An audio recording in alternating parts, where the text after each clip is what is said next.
Шведская полиция в ночь на субботу арестовала мужчину, подозреваемого в наезде на пешеходов в центре Стокгольма. Сотрудники правоохранительных органов считают, что именно он находился за рулем угнанного грузовика. Ранее мы распространили описание и фотографии человека, который нас интересует, говорит полицейский. Арестованный мужчина подходит под это описание, и мы продолжаем изучать его роль в этом происшествии. Как считает следствие, подозреваемый забрался в кабину машины, которую в тот момент разгружал водитель, и угнал ее.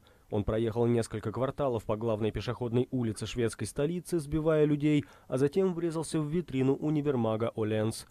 По последним данным, погибли 4 человека, около 15 получили тяжелые ранения. Угонщику удалось скрыться с места преступления. Он был задержан несколько часов спустя в одном из пригородов на севере Стокгольма. Его имя полиция не разглашает.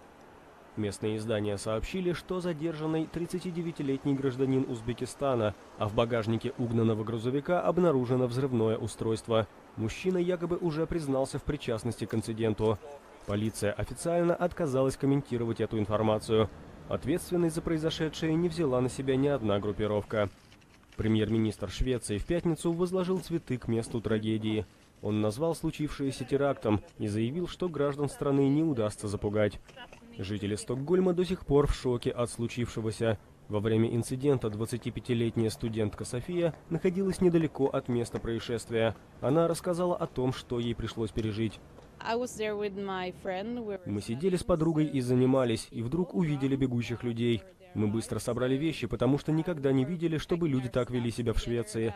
Мы побежали вниз и спрятались в подвале здания. Мне никогда в жизни еще не было так страшно.